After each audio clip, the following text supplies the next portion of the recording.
PG, striktong patnubay at gabay ng magulang ang kailangan. Maaaring may masiselang tema, lengguwahe, karahasan, sexual, horror o droga na hindi angkop sa mga bata. Hindi mapakali si Chang Susan sa itsura ni Morgana Go. Malakas ang kutob niya na si Morgana Go ay si Moira. Gusto niyang mapatunayan ito sa pamamagitan ng paghukay sa katawan ni Moira sa sementeryo. Abangan natin, abot kamay na pangarap. Hindi matiis ni Morgana si Zoe sa napanood niya. Hinihila ni RJ si Zoe palabas ng Apex. Inakala ni Morgana na inape si Zoe. Hindi siya papayag na api-apihin na lang ang anak ng kahit na sino. Sumugod siya sa Apex kahit nagtalo na sila ni Madam Chantal. Sa Apex, patuloy ang pagpapanggap bilang Morgana. Nakita niya sina Giselle at RJ. Tinarayan lang siya ng mga ito. Maya-maya ay dumating si Annalyn. Gusto niya makaganti kay Annalyn at kailangan makuha muna niya ang loob nito. Nagpatulong si Morgana kay Annalyn. Nagpasama siya sa ER para magpa-check up siya dito dahil masama ang kanyang pakiramdam. Ayaw sana ni Annalyn pero sumenya si RJ. Pumayag si RJ. Nung nasa ER na si Morgana, pinahiga muna siya sa kama. Maya-maya ay nagdala ng pagkain si Chang Susan sa isang room na malapit dito. Napadaan siya sa ER. Nakita niya si Morgana na iniistema ng mga nurse. Kinikilatis niyang mabuti dahil kahawig na kahawig niya talaga si Moira. Umalis na rin siya dahil may trabaho pa siya. Hindi naman inabutan ni Morgana si Zoe sa Apex, kaya pinagtanong niya sa mga nurse dito. Tinanong niya si Nurse Karen, "Nakita niyo ba si Doc Zoe, ang pamangkin ko?" Dahil sa kadaldala ni Nurse Karen, naikwento niya ang mga nangyari dito kanina sa Apex. Si Doc Zoe? Naku, kinaladkad siya ni Doc RJ kanina palabas ng Apex dahil ang sama ng ugali niya. Biruin niyo, siya na nga ang may kasalanan sa nangyari kay Tita Lynette. Siya pa tong nananakit kay Annalyn. Napakasama ng ugali. Hindi natiis ni Morgana na marinig na pinagtatanggol ni Nurse Karen si Annalyn. Atribida naman talaga yang si Annalyn. Dapat lang yan ginawa sa kanya ni Zoe. Nagulat si Karen. "Bakit po ninyo nasabi? Kilala niyo po ba si Annalyn?" Nag-iba ng reaksyon si Moira. "Ha? Oo. Di ba siya yung batang genius na doktor? Trending siya kaya kilala ko siya. Maiba tayo. Nasaan na nga ba si Zoe ngayon? Kamusta siya?" Tumaas ang kilay ni Karen. Patuloy na nagtataka. "Ewan ko po. Baka po paggalagala sa kalye kasi wala na siyang kakampi." Napatigil si Morgana. Napaisip ng malalim. Maya-maya, lumayo na siya sa mga nurse at tinawagan si Nerissa para kamustahin si Zoe.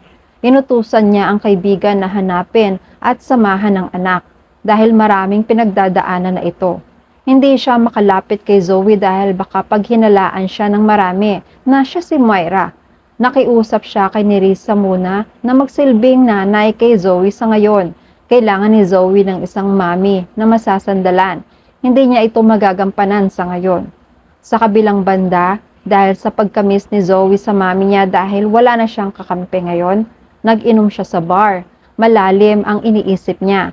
Maya-maya itinawagan na nga siya ni Nerissa dahil nabalitaan niya ang nangyari kay Zoe sa Apex at inutusan siya ni Moira. Nag-alala rin naman si Nerissa. Sinundan niya sa bar si Zoe. Paalis na si Zoe sa bar. Halatang nakainom si Zoe dahil pasuray-suray ang lakad. Maya-maya, dumating na rin si Nerissa. "Zoe, anong nangyari sa'yo? Anong ginagawa mo sa sarili mo?" Napatingin si Zoe kay Nerissa. Wala siyang pakialam. Nagsalita ulit si Nerissa. "Zoe, halika na at hihahatid na kita sa bahay mo. Hindi mo kayang mag-drive." Dahil matigas nga ang ulo ni Zoe, hinawi niya ang kamay ni Nerissa. "Ano ba? Kaya ko to. Kaya ko umuwi." Maya-maya ay naiyak siya. Namiss na naman ang mami niya. Binalingan niya si Nerissa. "Tita, sabihin mo nga sa akin, si mami ba si Morgana Go? Sabihin mo na naman sa akin ng totoo. Sige na." Hindi makaimik si Nerissa. Sinabi niya lang, "Zoe, hindi siya ang mami mo. Magkahawig lang sila. Pero pwede mo naman siyang gawing mami. Dahil siya ang kapatid ni Moira. Hinahanap ka nga niya kanina. Concerned din siya sa'yo. Nakatitig si Zoe. Nasaan siya? Gusto ko siyang makilala. Gusto kong makilatis kung siya nga ba talaga ang mami ko. Inaya na ni Nerissa si Zoe para makapagpahinga na rin. Oo, sige Zoe, magkikita rin kayo. Malapit na. Samantala, bago pa makabalik si Chang Susan sa kantin, nakasalubong niya sina Annalyn at Regan. Ikinuwento niya na nakita niya si Morgana. Takang-taka siya kung bakit kamukhang-kamukha ni Morgana si Moira. Parehas sila sa pangangatawan, sa taas, at sa pananalita. Nagkaiba lang sila talaga sa ilong. Parang gusto kong hukayin ang katawan ni Moira para mapatunayan sa inyo na siya si Moira. Kinalibutan naman si Annalyn at sinaway ang lola. Lola, wag nga po kayo ganyan. Nakita naman po natin ang katawan ni Moira noon, di ba po? Wag na po kayo mag-isip niyan. Nagpaalam na rin si Annalyn dahil magra-rounds pa siya sa ibang pasyente sa ospital. Naiwan si Rega na nakikipag-usap kay Chang Susan.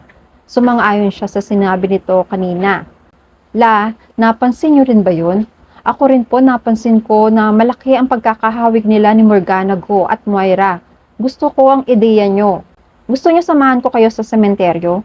Napangiti si Chang Susan. Sige Regan, magdala ka nga ng pala at iba pang gamit sa paghukay. Mamayang gabi puntahan natin ang katawan ni Moira.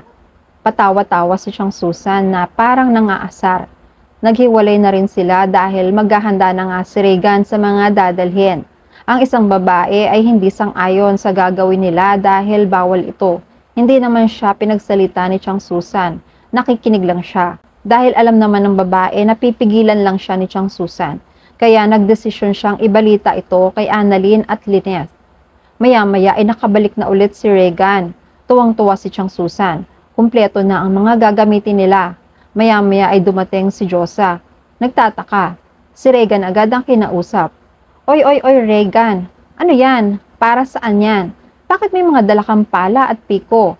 Nasa ospital ka. Anong gagawin mo sa mga yan? Naka-ismid si Chang Susan. Nagpapaliwanag naman si Regan na ipinadala to sa kanya ni Chang Susan. Tinanong ni Josa si Chang Susan. Chang, nakatingin si Josa na nakikiramdam sa sasabihin ni Chang Susan. Alam ni Chang Susan na hindi sasang-ayon si Josa, pero sinabi niya na rin. Kasi gusto naming magpunta sa sementeryo para mapatunayan si Morgana Go ay si Moira. Kung wala ang katawan niya doon, sigurado siya nga si Moira. Pero kung may makita kaming katawan, edi tapos ang hinala natin na iisa lang sila. Parang na-challenge rin si Josa. Chang, parang magandang ideya yan. Sasama ako para masaksihan ng dalawang mata ko na yang si Moira at Morgana Go ay iisang tao lang. Natuwa si Chang Susan at Regan. Nag-aya na si Chang Susan. Sa kabilang banda, uwian na sa Apex. Naiinip na sina Annalyn at Lynette sa kakahintay sa lola niya. Kasama niya ang babaeng kausap ni na Chang Susan kanina habang nagpaplano ng paghuhukay. Ibinalita niya na kanina pa umalis sina Chang Susan at may plano sila ni Regan. Nagulat si Annalyn.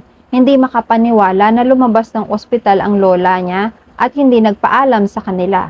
Nilapitan niya ang guard para tanungin kung nakalabas na nga ba talaga ang lola niya. Kuya guard, gusto ko sanang tanungin kung nakalabas na ba si lola? Mabilis na sumagot ang guard. Ay opo, kasama nga po niya ang kaibigan niyong si Regan. May dala nga po silang mga pala. Nagulat si Annalyn. Nagtanong naman siya kay Lynette. Nay, hindi po kaya nagpunta po sila ng sementeryo? Gulat na gulat rin si Lynette. Napatanong rin siya na may halong pagkabigla. Sa libingan ni Moira?